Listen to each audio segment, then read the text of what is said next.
lot of fans have noticeably been upset or worried about Dragon Age The Veilguard. Based on some of the footage we've seen so far of the game, an area in particular that has been dividing the community is that some fans feel that BioWare is forcing diversity into Dragon Age The Veilguard, that they're making characters unattractive or too masculine/feminine and neglecting people who have different preferences for attractive. And apparently this criticism finally got to former longtime BioWare employee David Gaider, who worked at BioWare from 1999 to 2016, and he was the lead writer for the Dragon Age series and the creator of the setting for the series, because he recently took to social media to address these criticisms and fire back at fans, defending Dragon Age The Veilguard's design decisions. And as you can see here, he created posts in a obviously mocking tone saying, "The females aren't hot enough." And then he goes on to elaborate, "Yet because they're clued into the notion this is obviously incel behavior, they've swapped out unattractive for masculine and thus transgender because that's a framing that makes them seem political instead of porn-brained."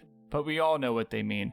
And some fans were not too happy with this, with one user replying, "I think you're out of touch with games, dude. Nothing wrong with diversity, but when it's forced, it's very noticeable. Lately, games are censoring normal-looking women for unappealing characters. The same with having a white straight male protagonist. Being traditional is treated as a crime for no reason." And another user replied, "No hate, Gaider, but if you're attracted to men, you're going to find attractive guys attractive. The same goes for men and women, opposite sex or not.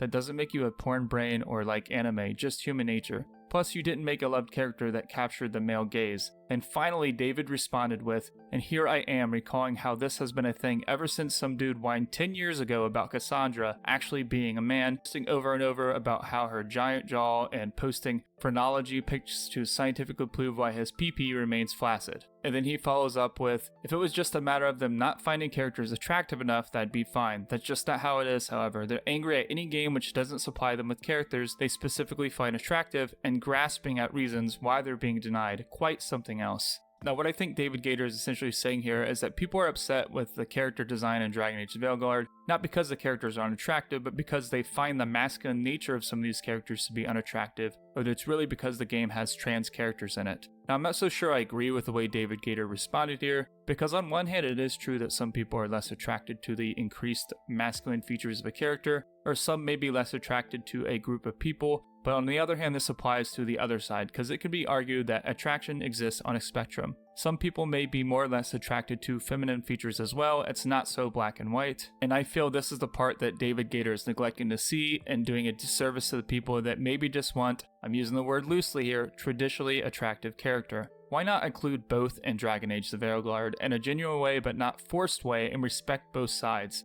I do understand that some people are just a-holes and may indeed just like masculine for the sake of it because they want things their way, so I understand who David is trying to target here, but I don't feel this is everyone, and I feel David Gaider is just going to tick people off by grouping them all together as incels, when some of them may just honestly be concerned about having characters that they're attracted to and don't mind having characters that cater to other people's attraction preferences. And this can even be shown in some of the responses to what David said, with one poster responding with, "The female characters are ugly. You're going to call me a Muslim woman, an incels, or a porn addict. When I play a female character in a video game, I want to play an attractive female character. I can't even create myself because even my tiny butt is too big compared to the character creator." And I think this kind of highlights what I was talking about by David Gaider making this kind of statement and calling everyone incels or porn-brained potentially alienates people that may just have different preferences for what is attractive. If you're going to attack specific people, then I feel David should have been more specific here. But that's just my opinion. Let me know in the comments below what you guys think of the whole situation. Thank you all so much for watching, and I hope to see you all on the next one.